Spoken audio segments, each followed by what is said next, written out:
Hello, buddy. Welcome back to Tin Man Score Channel. I'm your host, Jeffrey Tin Man Taylor, and today I'm finishing off this marathon of Shiny Gold Tales videos for you guys. And this one's titled Three True Disturbing Halloween Scary Stories, Volume 3. Wait a minute.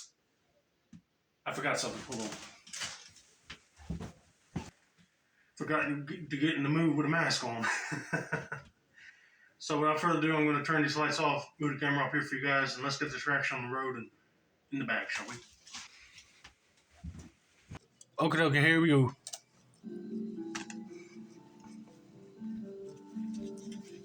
It was Halloween of 2020, and I was in the 12th grade. My friends and I had grown out of trick-or-treating a long time ago, but we still liked to celebrate the occasion. My friend Dan lived in a different neighborhood, and his parents were okay with us having people over, so it was our go-to spot whenever we wanted to have a party or a gathering of any kind. Yeah, a lot of people, when they outgrow trick-or-treating, they like to party. I mean, me personally, I wasn't into the party scene. And plus, listen to some of these stories before, there's always going to be people that want to be drinking heavy or they start arguments with somebody. I don't want to be around that atmosphere. But anyway, let's just continue with this person's story and see what happens next, shall we? I lived in a different neighborhood, which was about an hour away on foot, so I took the bus there. There was one other guy in my friend group who lived in my neighborhood, so we actually took the bus together.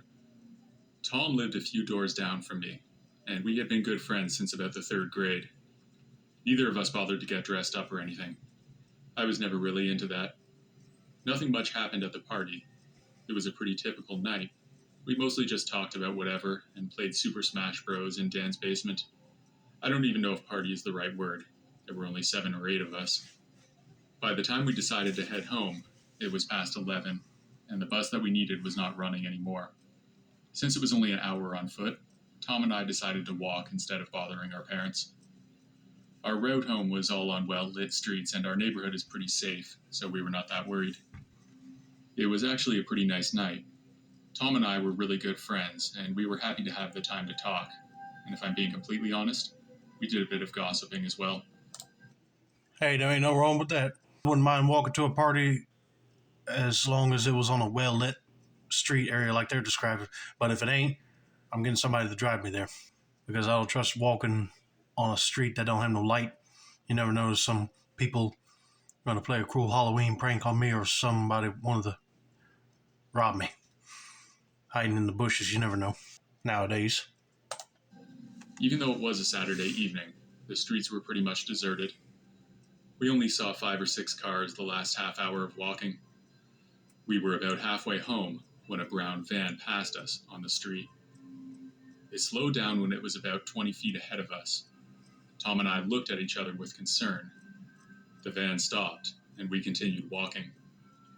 I was hoping that it was nothing, and that it stopped for some other reason. Tom and I stopped talking and looked forward as we walked past the van. When we were in front of it, it started moving again, but slowly. It was driving at our walking pace. We tried to ignore it, but suddenly we heard a voice from the front seat. "Hey guys, what are you doing out so late? Need a ride?" a man said. We continued walking, but I turned my head and said, "No thanks, we're good." He kept driving slowly beside us, trying to convince us to take the ride. The guy gave a few reasons why we should accept the offer. It's cold outside, it's dangerous to be walking alone. He even said that we could get in trouble for being out so late. We were in 12th grade, so we weren't stupid. So the more we talked, the more we were sure that we were not getting into this guy's van. Yeah, please do not. Because it just sounds like he's trying to lure you in for a ride somewhere, but then it turned out he might be kidnapping you. Maybe for human trafficking, who knows? So try to ignore him. But if he keeps on persisting, just run. But I'll be pulling out my phone and calling the police. If he sees you pulling out the phone, then he'll shut up and hit the gas and keep going. But that's really sketchy for somebody to offer you a ride without you even holding your thumb out like this, like a hitchhiker. Tom and I were genuinely creeped out at this point. We knew that we needed to get away from this guy, but we didn't know how to do it. If we really needed to, we could have knocked on some doors of the houses in the area. It was all residential around there, and I'm sure that would have scared him off. However, after another few minutes, a police car turned down the street and approached us from behind. This was strange because the police did not come to this neighborhood often. If we saw a police car, it usually meant that someone had called for it. The black and white car slowly cruised towards us, and as soon as it got close, the van took off. The officer stopped next to us and called us over. "Hey guys, do you know who that was in the van?" the officer said to us. We said that we didn't, and then told him the whole story. After that, the officer told us that several people had called complaining about a guy in a van bothering kids while they were trick-or-treating earlier. It turned out that he'd been looking for this guy for a few hours. The police officer gave Tom and I a ride home and assured us that another officer was going to be dealing with the van. This was a pretty scary incident, but I realize it could have been a lot worse. I can only imagine what he would have done if we'd gotten in. If we were younger or more naive, then maybe we would have. But luckily, that didn't happen. Not this time. Yeah, that is true because in a if you were younger and a lower grade than what you are now, you probably would have gotten in that car and figured out what that guy was going to do. But thank God you didn't. You were smart enough to say no and just keep on going and let him pass. And luckily, a police officer happened to be right near your area, and you were able to tell him what just happened. And he offered to give you a ride, and they were going to get another officer to handle that van. But if you're out for a walk, and it don't even have to be Halloween or some other holiday, and somebody asks if you need a ride, think really carefully about it, because you never know if they're kidnappers, people that want to just grab you to rob you of your stuff and drop you off somewhere else, or murderers, or even human traffickers. Just watch out for warning signs, and if it turns out to be a sketchy person, just keep walking and stop paying attention to them. But anyway, let's get to story number 2, shall we?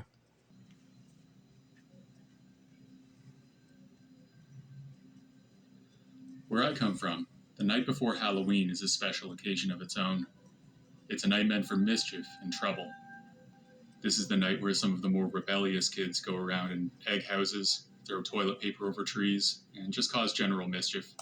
You see, I never did that because I thought that was stupid, and you'll probably get arrested for messing up somebody's property. I mean, that's just one Halloween trend you do not want to do because you'll get in trouble in the long run. I'm not proud to say it, but when I was younger, I was one of those more rebellious kids, and I got into my share of trouble for things that me and my friends did on October 30th. By trouble, I mean getting grounded mostly.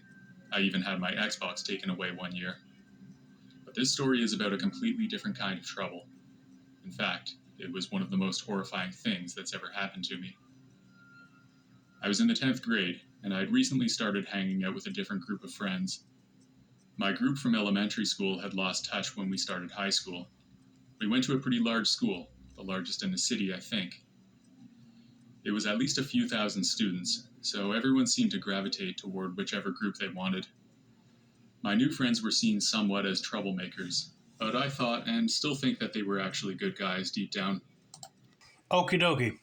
If these people are known for troublemaking, I wouldn't even hang out with them, even though you probably think they're good deep down. We would do little things like sneaking into the movies or doing prank calls to the teachers' houses. Nothing serious, but we did get into some trouble. So when Halloween was approaching, it went without saying that we would go out and do something. We met at my friend Justin's house. He lived just down the street from me, so I just walked over. Our other friend Travis lived farther away, so he had his dad drop him off. I brought my black school bag, but I emptied out all the books and filled it with 8 to 10 rolls of toilet paper. I bet you can guess what that was for. Travis did the same, but he brought a few cartons of eggs instead. It was still bright out. The streetlights hadn't even come on yet, so we hung out in Justin's basement and played some video games while we waited for the night to fall. At around 10 or 11 p.m., we started walking around the neighborhood. The streets were not quite as empty as we were hoping. There were still cars driving around, and most of the houses had lights on. It would be difficult to do anything without getting caught, so we continued walking for several blocks. Eventually, we found a section of the street that looked a little quieter. We chose a house there and threw a few eggs. Then we tossed a roll of toilet paper over the bushes in the front of the house. It was all decorated for Halloween with a few large pumpkins on the front porch. It seemed like nobody was home, so Travis walked up and grabbed one of the pumpkins, lifted it over his head, and smashed it on the walkway. Just then, the lights turned on and the door opened. A large man stood in front of us. He was probably 6'4", but at the moment, he looked even bigger. He had short hair and a beard. His eyes were shooting daggers at us, but he didn't say a word. Justin and I bolted, but Travis must have frozen in fear, and the man grabbed him. We looked back when we realized that our friend was missing. The man had his arms wrapped around Travis. I couldn't tell for sure what he was trying to do, but thankfully, he didn't seem to be throwing any punches. As we got closer, it became clear that the guy was trying to drag Travis into his house. You see, this is why you don't do no dumb Halloween pranks like this, because a lot of people is not going to like it and they're going to come out and grab you or beat the crap out of you for doing that. And they're going to make you clean it up. But man, I don't know why their friend got frozen up with fear. He should have ran off with the others, but I get it. He was nervous and he felt like he couldn't move. I mean, I wouldn't either if I saw a tall dude staring daggers into my soul. But I'm glad they came to their senses to turn around and try to go see why that dude was going to drag him into the house. Travis screamed, but the man didn't let go. The anger on his face was spilling out. Small drops of saliva spouted from his open mouth as he breathed with the intensity of a gorilla. His bloodshot eyes turned to me as I approached them. We grabbed Travis's arm and pulled with all our might. He screamed out in pain as we stretched his body. Eventually, the man let go, and the three of us sprinted out of there. We ran as fast as we could past the rows of houses until we felt safe enough to stop and catch our breath. I realized that what we did was wrong, and I wouldn't recommend anyone try it. Fun is fun, but vandalizing a stranger's house is not in the spirit of Halloween. However, I don't think we deserved what happened to us, and it still terrifies me to think of what would have happened if that guy managed to get Travis into his house. I don't know, and I don't want to think about it, but I probably bet that he was probably going to take him in the house, beat the ever-living crap out of him into like interrogation of why he wanted to do that to his house with his friends. But he is right. This is one dumb Halloween prank you should not pull on anybody because you'll suffer the consequences for it, for sure. But I'm just glad that they were able to get their friend away from this dude and run. I'm just glad that guy did not tackle them down to the ground.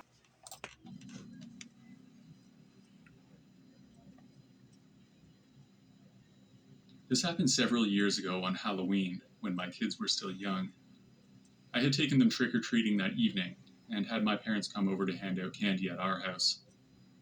My parents lived in a high-rise building that was all senior citizens, so they didn't have to hand out candy at their place. My neighborhood, however, was much younger. At least half of my neighbors had kids that were trick-or-treating age, so we always went through a lot of candy. I didn't mind, though, because I've always loved Halloween. One of the joys of being a parent is that you get to relive a lot of your favorite things from your youth, so I always enjoyed trick-or-treating with my son and daughter. We know most of the people in our immediate neighborhood, so I don't think we talked to a single stranger the whole night. Also, my kids were young, so we were pretty slow and only managed to hit 10 or 15 houses total. We called it a night around 8 p.m. and then headed home. After I put my kids to bed, my wife and I saw my parents out. By this time, it was around 10 p.m. My wife and I sat on the couch and watched some TV. I was eating a few pieces of leftover Halloween candy when the doorbell rang. I stood up and walked to the front, then looked out the window beside the door. There was a man standing there alone. He was about 6 feet tall, wearing black pants and a black sweatshirt. He had some kind of Halloween mask on, but it was pulled up over his forehead. He saw my face when I looked out the window and smiled at me. Against my better judgment, I opened the door and stood there blocking the entrance to my house with my body. The man introduced himself and said that he was just taking his son trick-or-treating in the neighborhood. Then he asked if he could use my washroom. I looked at him confused for a few seconds, then finally asked, "Well, where's your son?" "Oh, he's just waiting in the car," the man replied. That didn't make any sense. First, it was very unusual for anyone to drive into our neighborhood to trick-or-treat. I get that some people live out in the country and can't do it in their own neighborhood, but it is very uncommon. Second, it was past 10 p.m., and trick-or-treating had been over for at least an hour by then, so what was he doing during that time? All that considered, I politely declined and firmly closed my door and made sure to lock it. There you go, because I got a feeling that that dude does not have a son. He's just using that as an excuse just so he can enter the house. He probably would end up robbing them in plain sight while he went to use the washroom. And secondly, I'll be like, well, if you're going home, you can use the washroom there. Without trying to be rude, of course. Because I know if he had a kid, he would have been ready to go home then, instead of waiting in the car for him. And I stood there for 30 seconds or so, waiting for the man to leave. When he did leave, I poked my head out the window and watched as he walked to the street and got into his car. I had to squint my eyes to make sure, but I'm absolutely certain that there was nobody waiting in the car. He didn't have a son with him at all. I was suspicious of this man from the start, but I still have no idea what that guy wanted to do in my house. Maybe he was some kind of burglar trying to scope us out as a target. We didn't really have anything valuable, though, so I'm not really sure why all the effort would be worth it.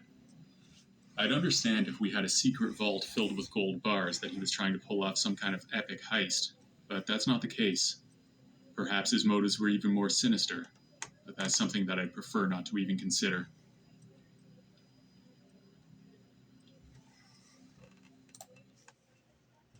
you know, he probably was planning on robbing the place, but he wanted to go in there to scope it out while he was using the washroom. But thankfully, he didn't let him in the house, and that guy went off. Man, I would have been taking a picture of his car once he was leaving to make sure I got a picture of the license plate, because I would be reporting him to the cops and see if they had any other incidents with him. Luckily, he stood his ground and closed the door right in front of him, and he didn't have to deal with him. I hope you guys enjoyed this video. Don't forget to like, subscribe, turn on post notifications for more Shiny Gold Tales reactions like this. This has been another successful installment of the Tin Man's Court channel. I'm your host, Jeffrey Tin Man Taylor, and that's a wrap. Have a nice day, and happy Halloween.